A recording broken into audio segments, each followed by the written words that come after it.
একটু দাঁড়ান দাঁড়ান, ভিডিওটা উপরে ধাক্কা দিয়েন না। আপনার লাভের জন্য আমি কিছু কথা বলতেছি।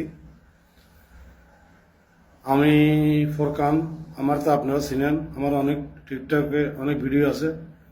তো একটা জরুরি কথা আমি বলতেছি আপনার লাভের জন্য, আপনি মন দিয়ে কিন্তু এটা শুনবেন।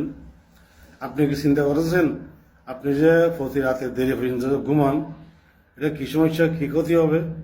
আল্লাহ তাআলা সুবহানাল্লাহ আমাদেরকে রাতটা দিয়েছে শরীরটা আরাম করার জন্য, প্লাস ঘুম যাওয়ার জন্য। আমরা ঘুম না গিয়ে রাত্রে অনেকক্ষণ দেরি পর্যন্ত মোবাইল দেখি। এতে দ্বারা শরীরে অনেক দুর্বল হবে এবং ক্ষতি হবে, এবং শরীর আপনার অসুখ আসবে, অসুখ বাঁধবে। তো আপনি সারা রাত মোবাইল না দেখে আপনি একটা করে ফেলেন, কতক্ষণ মোবাইল দেখবেন, আর সারা রাত মোবাইল দেখে এটা একটা অভ্যেসে পরিণত হয়ে গেছে। তো এই অভ্যাসটা কেউ বদলাতে পারবে না, আপনি নাকি নিজে নিজে যতক্ষণ নাকি না বদলান। তো আপনার কাছে আমার রিকোয়েস্ট, আপনি অভ্যেসটা একটু বদলান এবং মোবাইল কম দেখার চেষ্টা করবেন। আপনি একটা টাইম করে ফেলবেন যে আমি কটা থেকে কয়টা পর্যন্ত মোবাইল দেখবো এবং কয়টা পর্যন্ত ঘুমাবো। কারণ 6 থেকে 7 ঘন্টার ঘুম শরীরের জন্য অবশ্যই জরুরি। কারণ আপনার 6 ঘন্টা কম যদি আপনি যদি ঘুমান, তাহলে শরীরে অনেক ক্ষতি হবে, অনেক অসুখ হবে, রোগ বাঁধবে।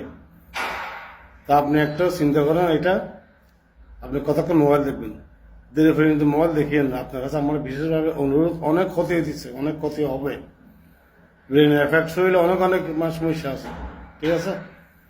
তা আপনি কতক্ষণ মোবাইল দেখবেন, 1 ঘন্টা 1 ঘন্টা, এটা একটা টাইম করে পর আপনি ঘুমিয়ে যাবেন।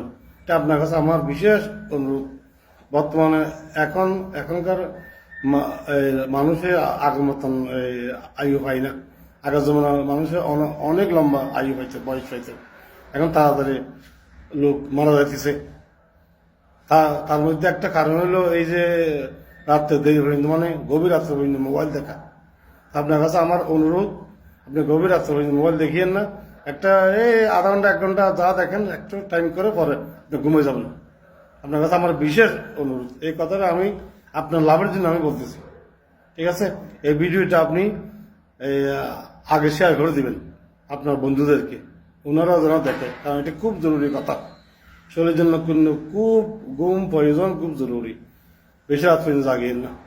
তো ঠিক আছে, আমাকে লাইক, শেয়ার, ফলো, রিফ্রেশ, কপিলিং করবেন অবশ্যই। আর একটা ভালো একটা কমেন্টে লিখবেন আমার কথাগুলো কি সত্যি কিনা, এবং খারাপ কিনা, ভালো না খারাপ, আমার ভিডিও কেমন হচ্ছে, অবশ্যই একটা কমেন্টে এটা আপনি লিখবেন।